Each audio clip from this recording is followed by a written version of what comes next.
ஒரு தடவை வீட்டிலேருந்து கோச்சிட்டு ஒரு ஹோட்டலில் போய் தங்கியிருக்கலாம், எங்கே வேணால் தங்கிக்கலாம். நேராக ஒரு வீட்டில் போய் படுத்துக்கிட்டேன். 3 நாள் ஆச்சு.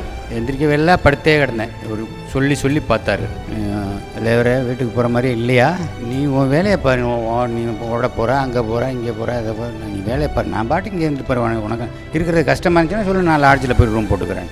இல்லை நீங்கள் இங்கேயே இருங்க, அந்த இங்கேயே இருங்க அப்படின்னு போனவர் தான்.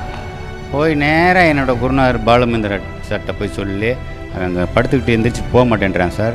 அவர் அடுத்த நாள் காலையில் சொல்லி முடிச்சோன்னே அடுத்த நாள் காலையில் இப்படின்னு முடிச்சு பார்த்தாக்கா இங்கே வேறு சமாச்சாரங்கள்லாம் முதல் நாள் நடந்த இதெல்லாம் கிடக்கு. அதெல்லாம் ஒதுக்கிட்டு எந்திரிக்கிற போது கேன்னு உட்காந்து அழுதுகிட்டு இருப்பார்.